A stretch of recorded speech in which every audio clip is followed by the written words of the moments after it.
এই আইপিএল মরশুমে কলকাতা নাইট রাইডার্সের চূড়ান্ত ভরাডুবির পর আমি গতকাল একটা কন্টেন্ট করে বলেছিলাম যে এই মুহূর্তে কেকেআর ম্যানেজমেন্টের তরফ থেকে বেশ কিছু ক্রিকেটারকে স্যাক করা হোক, ইভেন কিছু কোচিং স্টাফের কথাও আমি বলেছিলাম।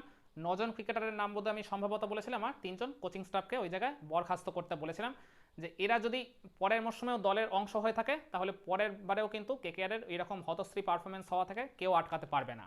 আর এই জায়গায় দেখছি অনেকে বলছে কেকেআরের এই স্কোয়াডের যে 5জন সিনিয়র ক্রিকেটার রয়েছে, ওই সুনীল নারিন, আন্দ্রে রাসেল, অজিঙ্ক্য রাহানে, মনীষ পান্ডে আর মঈন আলী, এই 5জন সিনিয়র ক্রিকেটারকেও নাকি বরখাস্ত করা হোক, এরাও নাকি দলের সাথে থাকার কোনোভাবেই যোগ্য নয়।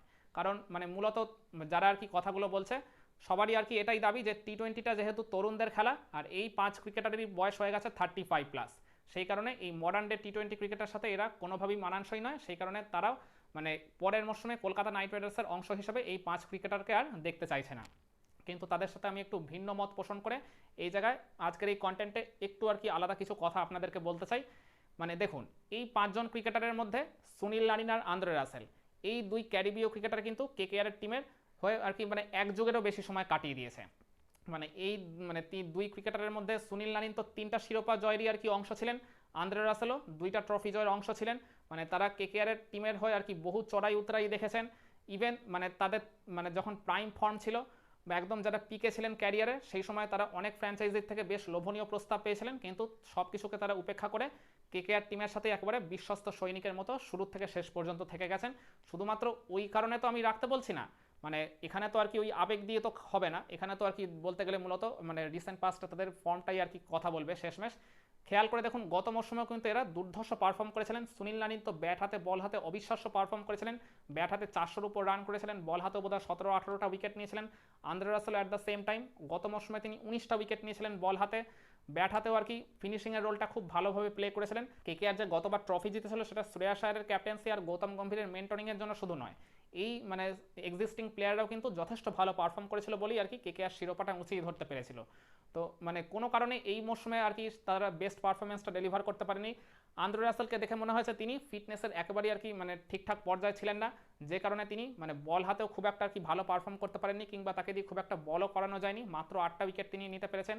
ব্যাট হাতেও এই এক ম্যাচ ছাড়া তিনি বাদবাকি ম্যাচগুলোতে মোটা দাগে ব্যর্থই হয়েছেন। কিন্তু আমি মনে করি এই দুই ক্রিকেটার যখন এত বছর ধরে কেকেআরকে সার্ভিস দিয়েছেন, তখন তাদের আরও একটা বা দুইটা সুযোগ ডেফিনেটলি পাওয়া উচিত। ইভেন মানে এর পরের যে আর কি মেগা অকশনটা আসার আগে পর্যন্ত আমি মনে করি মানে এই দুই ক্রিকেটারকে কেকেআরের ম্যানেজমেন্ট যেন রেখে দেয়, তাদের উপর যেন আরেকটু ভরসা করে। তারা ডেফিনেটলি সেই মানে চান্সটা ডিজার্ভ করেন বলে আমি মনে করি। আর এই দুই ক্রিকেটারকে যদি বাদ দিয়ে দেয় এখনই কেকেআরের টিম ম্যানেজমেন্টের তরফ থেকে, তাহলে কিন্তু দলের ব্যালেন্সটাও অনেকাংশে নষ্ট হয়ে যাওয়ার আশঙ্কা থাকবে। তো সেই কারণে সুনীল নারিন আর আন্দ্রে রাসেলকে আমি এখনই বাদ দেওয়ার পক্ষপাতী নই। এরপর রাহানেকেও নিয়েও দেখছি অনেকে প্রশ্ন তুলছেন।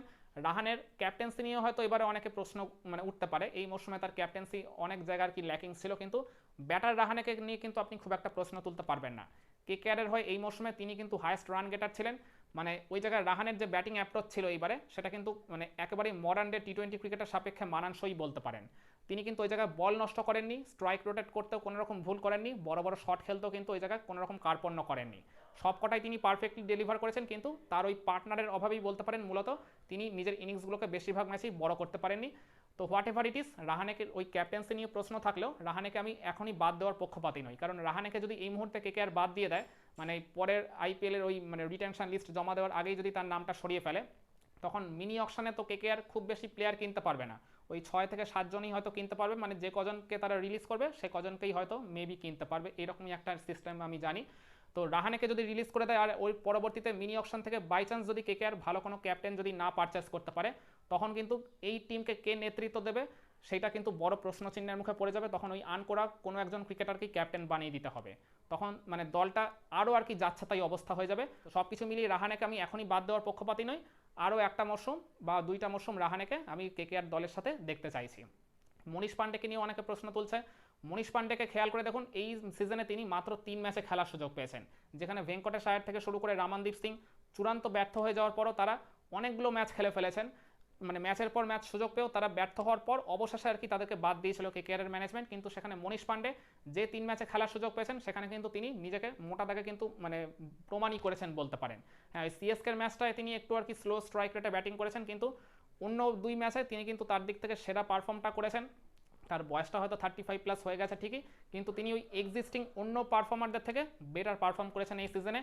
মানে তাকে ওই জায়গায় ঠিকভাবে যদি সুযোগ দেওয়া হতো তাহলে তিনি আরও ভালো কিছু করে দেখাতে পারতেন বলে আমি মনে করি। গত সিজনেও তিনি মাত্র 1 ম্যাচ খেলার সুযোগ পেয়েছিলেন, মনীষ পান্ডের সাথে মানে তুলনামূলক কিছুটা অবিচারী হয়েছে বলে আমি মনে করি। তো মনীষ পান্ডেকে যদি আর কি পর্যাপ্ত সুযোগ দেওয়ার পর তিনি যদি পারফর্ম করতে না পারতেন তাহলে তাকে নিয়ে প্রশ্ন তোলা যেত। আমি মনে করি মনীষ পান্ডেকে এখনই বাদ দেওয়াটা উচিত নয়, তিনি মানে আরেকটা মৌসুম অন্তত সুযোগ পাওয়ার জন্য ডেফিনেটলি ডিজার্ভ করেনি। আর এরপর মঈন আলীকে নিয়ে অনেকে প্রশ্ন তুলছে দেখছি। মঈন আলীর ক্ষেত্রে একটা কথা বলে রাখি, তিনি এই মৌসুমে কিন্তু মানে ধারাবাহিকভাবে খেলারই সুযোগ পাননি। মাত্র 6 ম্যাচ তিনি খেলার সুযোগ পেয়েছেন, তাও কোন ম্যাচে থাকবেন কোন ম্যাচে থাকবেন না সেটা কিন্তু নিশ্চয়তা তিনি নিজেও পাননি। দেখা গেছে 2 ম্যাচ বাদে 1 ম্যাচ খেলানো হচ্ছে, 3 ম্যাচ আবার ড্রপ করা দেওয়া হচ্ছে, এরকমভাবে মঈন আলীর মতো একজন এলিজিবল বা একজন এরকম মানে বিধ্বংসী অলরাউন্ডারকে খেলানো হয়েছে। এই মৌসুমে তার ব্যাটিংটা তো কেকেআর একেবারেই ঠিকভাবে ইউজ করতে পারেনি, মূলত তিনি বোলার হিসেবেই খেলেছেন। 1 বা 2 ম্যাচ হয়তো তার খারাপ গেছিলো, কিন্তু বাদ বাকি ম্যাচগুলোতে তিনি মোটা দাগে ভালোই পারফর্ম করেছেন, দলকে কিন্তু সময় মতো ব্রেক থ্রু এনে দিয়েছেন। তো সেই কারণে মঈন আলীর মতো একজন পোটেনশিয়াল ক্রিকেটার যিনি টিমের ব্যালেন্সটাকে খুব ভালোভাবে রক্ষা করতে পারেন, তাকেও কিন্তু আমি বাদ দেওয়ার এখনই পক্ষপাতী নই। তো পরের মৌসুম শুরুর আগে এই 5 জন সিনিয়র ক্রিকেটারকে অনেকেই আর কি বাদ দিতে চাইছেন, কিন্তু আমি চাই এই 5 জন ক্রিকেটার আরও অন্তত একটা বা 2টা চান্স ডেফিনেটলি ডিজার্ভ করেন। এই 5 জন যেন পরের মৌসুমেও থাকে। হ্যাঁ, ক্যাপ্টেন্সি হয়তো ডেফিনেটলি রাহানের নাও থাকতে পারে, যদি পরবর্তীতে কেকেআর মিনি অকশন থেকে একজন ভালো ক্যাপ্টেনকে পারচেস করতে পারে তখন আমি মনে করি সেই পার্টিকুলার মানে প্লেয়ারের হাতে ক্যাপ্টেন্সির ব্যাটনটা তুলে দেওয়া উচিত। কিন্তু অ্যাজ আ নর্মাল ক্রিকেটার এই 5 জনকে আমি কেকেআর স্কোয়াডে রেখে দেওয়ার পক্ষপাতী অন্তত আগামী মৌসুমটা পর্যন্ত। একমত হবেন আমার এই পয়েন্টগুলোর সাথে আপনারা? কমেন্টে জানান।